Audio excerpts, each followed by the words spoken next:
know you heard me on the radio. Flexing, she loved the sound of my voice, it's the best thing. Daydreaming of the jazz all day. Pick up the phone late night with Larry K. I know you heard me on the radio. Flexing, she loved the sound of my voice, it's the best thing. Daydreaming of the jazz all day. Pick up the phone late night with Larry K.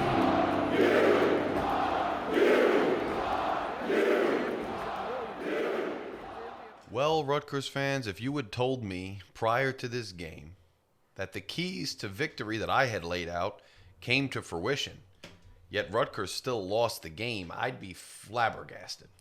Absolutely, like, what are we talking about? How is that possible? But that is, in fact, possible. Scarlet Knights go down in Lincoln, Nebraska, 14-7 to the Corn Huskers. The game, in many ways, at the end of the day, was kind of close, but the score really wasn't. I guess I could say it wasn't close, but it was most of the game. It's just that Rutgers absolutely couldn't score any points until the end of the fourth quarter. But the game itself wasn't even that lopsided if you really take it all into consideration. Just to set out and tell you from jump, I'm not in 2024, this many years into the Schiano 2.0 regime, this deep into the pipeline he talks about, this far into the talent we have. I'm not going to sit here and give you any moral victories. I'm not going to give the team any moral victories because they went into Lincoln and lost by a touchdown and really almost lost to 2 touchdowns had it not been for a very late touchdown by Ben Black, and we'll get to that. I just can't do it. I can't sit here and say, oh, there's a lot to gain from this, take it as a moral victory, because at some point I've been preaching, and we've all been preaching, that at some point they've got to just do it. They've got to stop coming close. They've got to stop having great opportunities to do it, and they've got to just do it.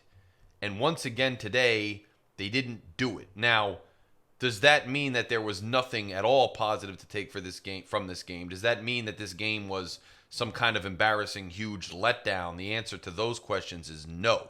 An emphatic no. You look at the stat sheet, all said and done. Now, this didn't necessarily look this way even partially the way through the third quarter, but nonetheless, it still matters. You look at the stat sheet here, and total yards, Rutgers 262, Nebraska 263. Passing yards, Rutgers 186, Nebraska 164. Rushing yards, Rutgers 76, Nebraska 99. So almost even in yards total, with Rutgers just one less than Nebraska. Rutgers outpasses Nebraska by about 20 plus yards. And I think a lot of the story of the game is going to come down to what people are going to be talking about, and rightfully so, is the rushing yards, where Rutgers, by 23 yards, underperforms Nebraska. Now, and I'm sorry, I'm fixing my computer here for those watching on YouTube. But that might be the story of the game, because Rutgers comes in as a rushing is their bread and butter. And yet they underperform Nebraska in rushing yards. Nebraska comes in with Dylan Raiola as their bread and butter. And I talked to TJ going into the game, you guys heard. He said, hey, the offense runs through Raiola. He stirs the drink. And Rutgers outpasses Nebraska. How did they lose? Well, it's an interesting and a complicated story, and I think a lot of it is going to be dissected all week long. Some coaching decisions that I think people are going to think is questionable, but there are certain stats that tell part of the story. Again, Rutgers 18 first downs, Nebraska 16. Third down efficiency, though, I mean, not even close, really. 2 of 15 for Rutgers on third down, 7 of 18 for Nebraska. Fourth down efficiency, Rutgers 2 of 6, Nebraska 3 of 3. Plays are even, Rutgers with 70, Nebraska with 69. Nebraska punted more times, 8 to Rutgers 4. Penalties, 6 for Nebraska, 4 for Rutgers. Just a really interesting game where I said that in order for Rutgers to win, they'd need to run the ball effectively, be efficient in the passing game, and their defense would need to step up. And their defense would need to get some sacks for once. And the interesting part of this story here is that Rutgers finally comes through with sacks. And Rutgers finally gets home on the quarterback. And rattles, honestly. I thought rattled to an extent Dylan Raiola. Throws an interception, 13 of 27 for only 134 yards, no touchdowns. You'd take those stats 9 out of 10 times going into this game if you were Rutgers and think, well, Rutgers is going to come away with a victory. If they can hold Raiola to 13 completed passes for 134 yards and 1 interception, it's going to look good for them, right? Under 50% for Raiola. But then the other side of the coin, the other side of the story is despite the defense doing their job, especially in the second half, I thought the defense looked pretty good. And there's been other times where the defense has looked good, but they've struggled. And I said the defense was struggling all year. But this year, I mean, this game, the defense kind of came out and got some pressure, especially late in the game. I thought they were showing some promise. You had the interception. Special teams, you have Wright Collins with the punt block. It's returned by Shaquan Loyal all the way down to the 2-yard line. The story of this game is a lot of the offense, which it's the flip side, the 180 alternate personality, the alternate reality to what we've been seeing all year where the defense steps up when it needs to and the offense just coming up with blanks over and over and over again. Ethan Kaliakmanis, 15 of 37. 15 of 37 for 186 yards, 1 touchdown, 2 interceptions. 2 interceptions, under 50% completion percentage. Rough day for Ethan Kaliakmanis. And I'll say Ethan came into the program with a lot of fanfare. People were excited that he was going to be what many expected, more accurate than Gavin Wimsatt. He had shown that through the first 4 games. There was an efficiency to the passing game. There was a certain optimism to the passing game when leading the team down the field, when trying to get the ball into the hands of playmakers, especially in the intermediate game. There were plays to be made downfield. Plays were made downfield. And Ethan was in many ways and is in many ways a step up as far as accuracy in throwing the ball to Gavin Wimsatt. That being said, there were conversations all along that Ethan may be an upgrade, but how much of an upgrade? Is it a marginal improvement? Is it a huge improvement? And there was a lot of talk that, look, even if it's a huge improvement accuracy-wise over Gavin Wimsatt, Ethan Kaliakmanis is not coming in to be a Heisman candidate. Ethan Kaliakmanis is not coming in to set the world on fire, throwing the ball every game, game in and game out. And here with a sub 50% passer, completion percentage, you see that there are going to be some games when Ethan is not going to get it done, and that is similar to Gavin type numbers there, slightly worse. It's one game. You can't sit there and say that that's indicative of the entire season. It's not, flat out. You can't say it's going to be indicative of the rest of the season. Hopefully it's not. And Ethan did come through at the end of the game. More on that in a minute. But you have Kyle Monangai, who rushes the ball. I think it was only 8 times for 64 yards in the first half, the first quarter. And he's running the ball fairly effectively, Kyle. You plug Taj White in for Brian Felter. Brian Felter's out for the season. That's tough to take. I was at the game last week. I saw Felter go down. Felter came back. I reported on the fact that he came back. I expected him to be back. I thought we dodged a serious bullet because the way Felter went down, non-contact injury, kind of away from the play, looked like he would have hurt his knee, kind of limped off gingerly. Football fans have seen that time and time again. Football players, football coaches, anybody involved in the game of football has seen that injury numerous times. And many times, at least 7 or 8 out of 10 times, that's a season-ending knee injury.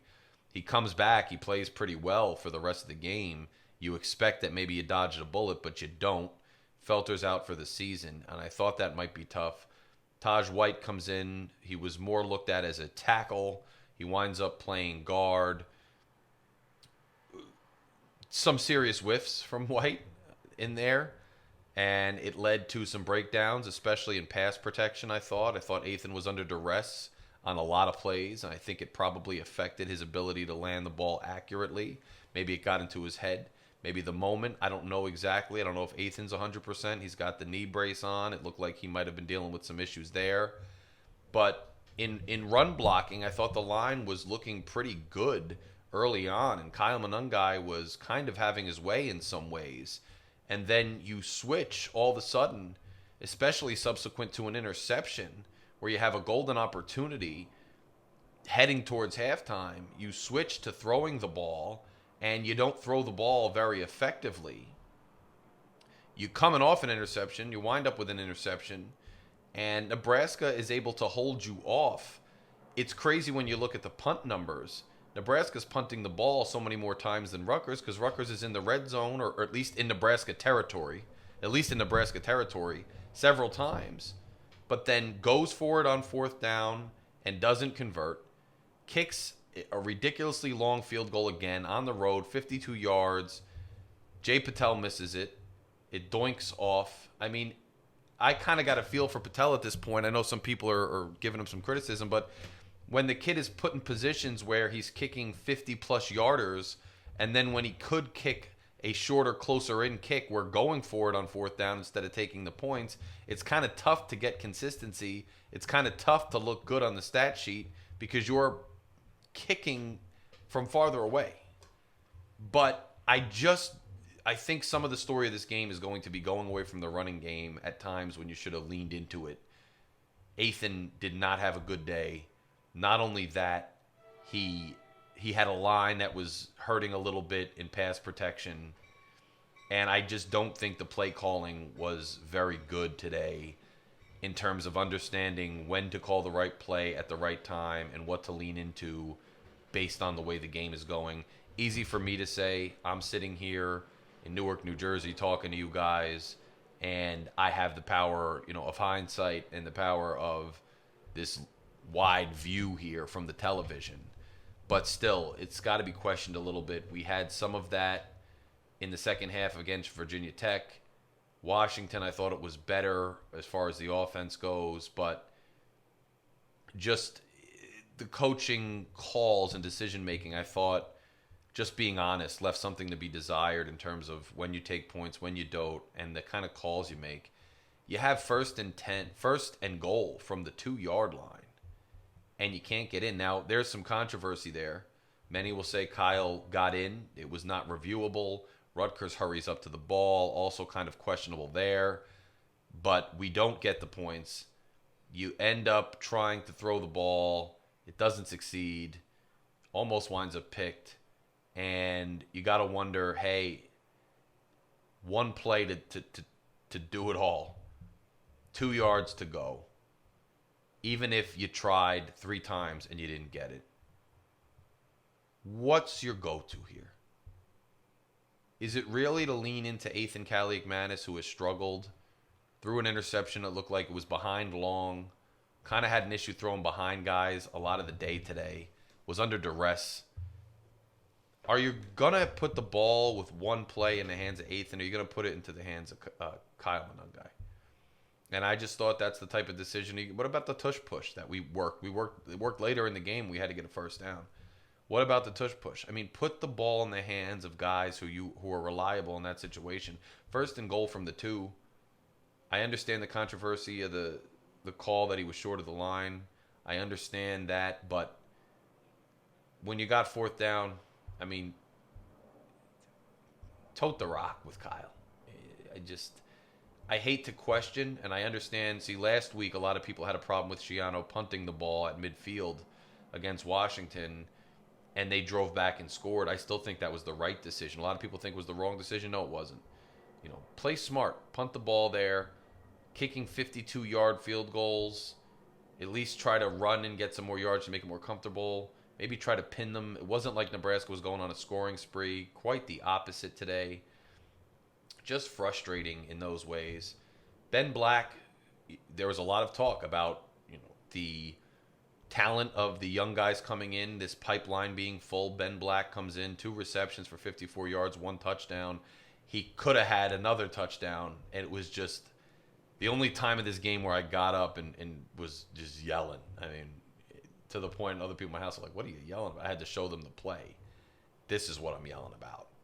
Just really huge missed opportunity. It was thrown a little bit behind. It was on his shoulder. How much you got to catch that? But Ben Black gets redemption. Excellent catch. And then fighting his way to the end zone late in the game. The lone touchdown of the game for Rutgers revelation for Ben Black. He's going to be a talented player. He's going to be a good one. We'd heard that he was going to be a good one for a lot of the offseason, the preseason. Turns out he is.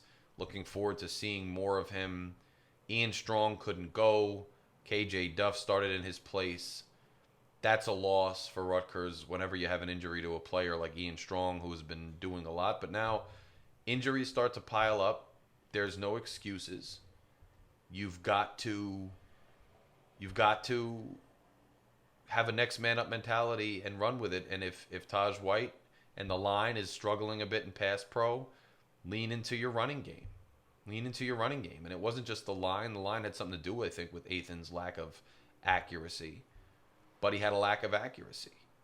Lean into your running game. I thought that was a real problem. It's nice to see the defense step up the way it has. I had told you, which is so frustrating for me, is that I had told anybody who would listen, really, that if the defense can turn the corner this week, it might really bode well for Rutgers, and I might have to eat my prediction. I predicted Rutgers would lose. I think I said by a touchdown, but I could be wrong now. I got to remember. I got to go back to my I thought I said 28-21 or something. I thought they'd lose by a touchdown. The spread, I think, was just under a touchdown. I thought maybe it was accurate. Maybe it was a bit much. I did predict that this would be a loss for Rutgers, right? I predicted that we would start the season 4-0 preseason. I predicted this would be Rutgers' first loss of the season. I think what upsets me about the loss is I didn't expect to lose because of this. I thought maybe Dylan Raiola, the really talented quarterback, would be able to put up yards and numbers and make plays on our defense, who had been a bit suspect all year. And our offense would be efficient as it had been all year, but just not be able to match Nebraska's offensive output. And what happened was the defense bowed up, and Nebraska's offensive output was not all that great. But Rutgers' offense was just simply not good enough. And again, I really just can't give a moral victory anymore, because you just got to get it done with the opportunities presented to you. When Nebraska's a good team, and that crowd was loud, and the atmosphere was everything that we were told it was going to be, everything that we expected. Dylan Raiola looks like somewhat of a grown man out there. They've got a good team, but we had an opportunity where they only scored 14 points, where Raiola was not having the best game of his career so far, and where we were finally able to get pressure, and we still couldn't bring it home. It's frustrating. I told anybody who would listen all week, back to my initial point, anybody who would listen, that if Rutgers defense turned the corner, they might win. That was the key to winning, and it would be a great time for Rutgers defense to turn the corner this week against the Huskers. And they kind of did turn the corner, yet when they turned the corner, the offense just wasn't there. And I thought the story of the game, too, partly coaching, and then partly the lack of being able to play complementary football. And I don't know if that's anything you can pinpoint in terms of something that's correctable, something that's adjustable. That just might be bad luck. And Rutgers had 4 or 5 sacks in that game. Keontae Hamilton with the really clutch sack at the end. Just difficult. And it was funny. I think they tied or surpassed their season total. They had 4 sacks lead going into today, and they had 4 or 5 sacks today alone. So the defense in some ways turned the corner, and you'd think that would be the recipe for success for Rutgers. That would be the recipe for us to get over the hump. But just when the defense turns the corner, the offense isn't there. And I don't think they weren't playing complementary football. You get a punt block, which is a huge golden opportunity. A punt block, which is a golden opportunity, and you get it down to the 2-yard line. The 2-yard line, and you cannot get it in. You get the ball, and Ethan Kaliakmanis is throwing the ball from his own end zone, backed up, pass pro breaking down again, and he launches the ball up to Ben Black. Beautiful throw, beautiful catch. And then we work it down, and it's another beautiful throw, and Ben Black drops it. Just missed opportunity after missed opportunity after missed opportunity on the road. No more moral victories, Rutgers. You got to just do it at some point. At some point, these golden opportunities have to turn into actual victories. And it's frustrating as fans to watch another golden opportunity slip away. Now, that being all said, all is not lost. Now, there was this Robert Redford film, 2013. He was in a boat and it was sinking, and there's almost no dialogue in the whole thing. Robert Redford, very much at the end of his career, just a great performance, great film. And it's called All Is Lost. And I don't know why, but as this game was winding down and the frustration was seeping into me a bit, I couldn't help but sit there and think kind of the converse of that, which was all is not lost, right? All is not lost. I had predicted that Rutgers would lose this game. I also predicted a 9-3 record for Rutgers. So we come home now next week with a noon kickoff against a Wisconsin team without their quarterback that they started the season with. A Wisconsin team that in many ways is looking vulnerable for the first time in a long time.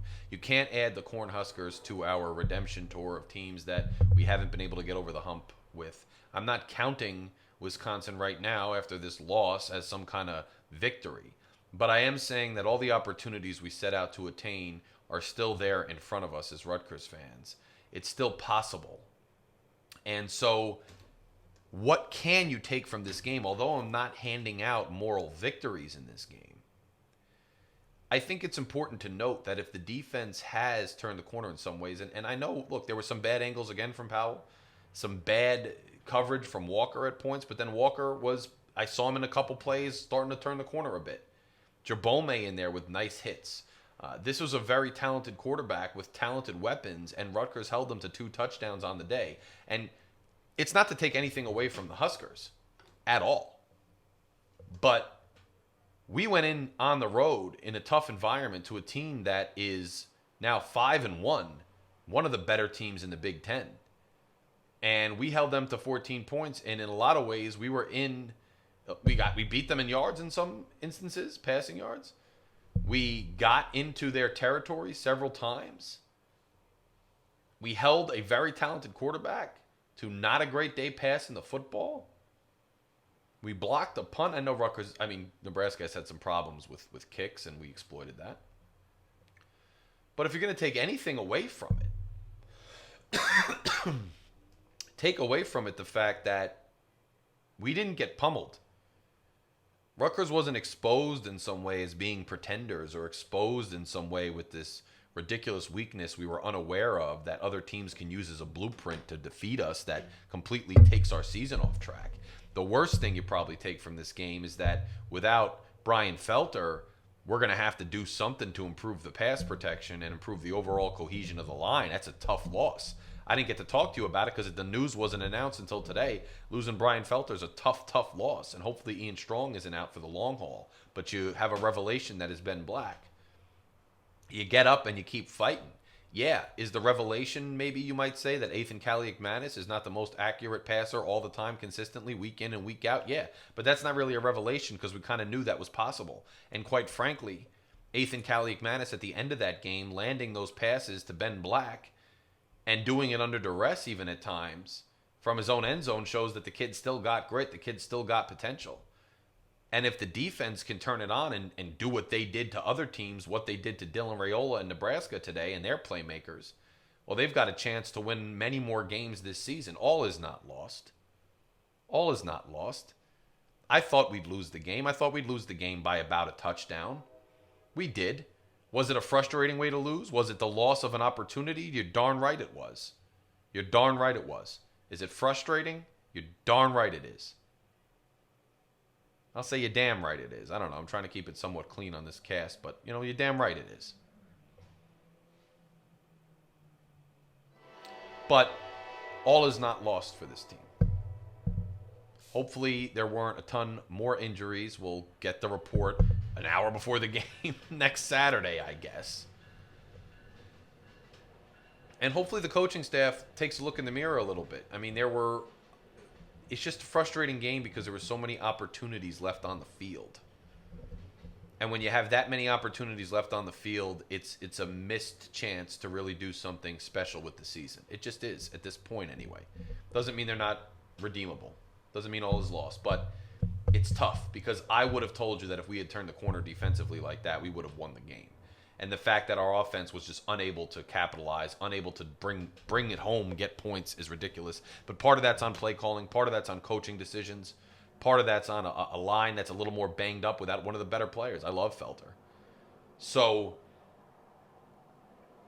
it's a and remember, Nebraska has really good players. They made plays when they needed to.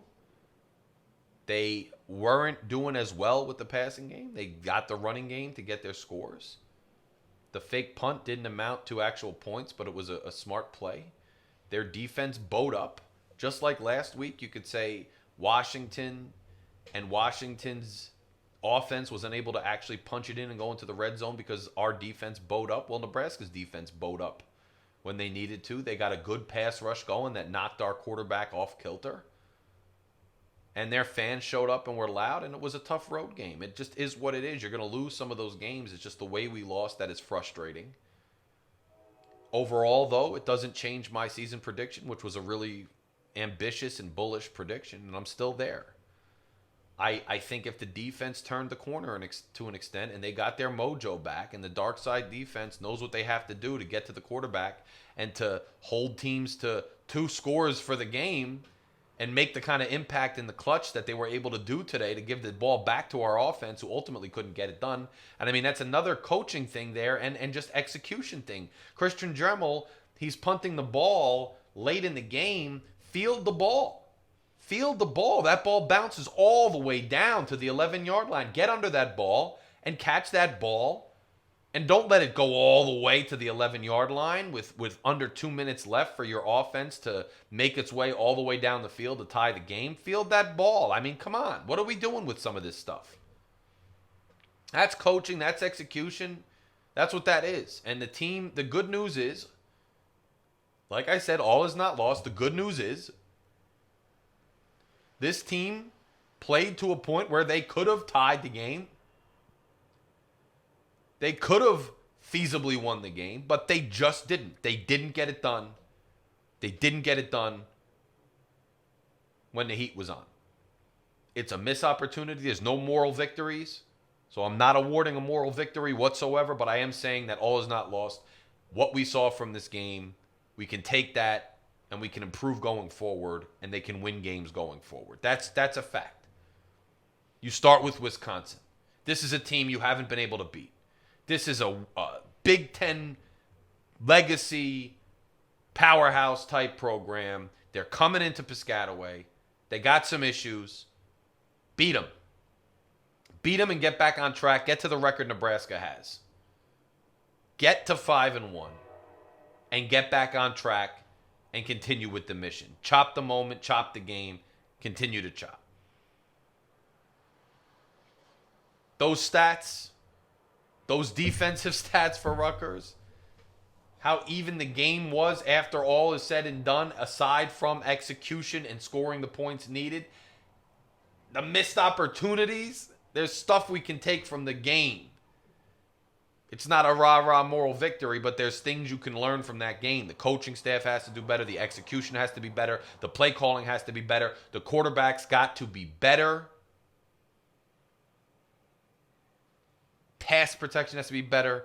And we've got to clean it up, get right, and get moving. It was a road loss, a tough loss, a loss I predicted. It is what it is. Wisconsin next week. I'll be with you guys later in the week to do a Wisconsin preview. If you haven't done so, if you're watching on YouTube, hit that subscribe button. Let's get to 1,000 subscribers. What are we waiting for? There's no reason to wait any longer. Hit that subscribe button. Click that subscribe button. Join Night Watch. Gets me on the mic to talk to you because I got a lot of things going on, but because you guys support the channel, I'm able to continue to do this. If you're listening on YouTube or elsewhere, remember this is available as an audio-only podcast on every major podcasting platform. Apple, iHeartRadio, Audible, anywhere you get your podcasts. Go download it and subscribe to the audio version. Listen on your way to work. Listen while you're around the house, whatever you're doing. Take a listen to Night Watch with Larry K. And if you're on the podcast audio only now, take some time if you have a chance, if you have a YouTube account, to go to YouTube and click subscribe. Your support is greatly appreciated. I've got some other things in the works. Basketball season's coming up. Hopefully some more collaborations with the other content creators out there in the world. I've been bringing you some previews from behind enemy lines with insiders from other programs. I'll continue to do that. And as you go through your Sunday and you go through the rest of your weekend and you deal with this, another missed opportunity for Rutgers, just know Nebraska's a good team. Rutgers shown some good things against them. It was a tough road loss, a road loss that I predicted, a road loss that many predicted. And all is not lost. There is still so much to be done in this season, and it can be done. I will see you all bright and early for Wisconsin next week at SHI Stadium. I believe Paul Robeson, there's going to be a statue or something of Paul Robeson unveiled on Saturday, I believe. So come through, enjoy that game, and I'll talk to you guys earlier this week, previewing the Wisconsin game. We'll update things. We'll go touch up some of the whatever I got wrong on this show, and we'll get back to business. Make sure you go out and listen to the other content creators out there, the other post-game shows. Contribute anywhere you can to Rutgers communities. Click that subscribe button. I appreciate it so much. It's right there. And I'll talk to you guys soon. Larry K. out.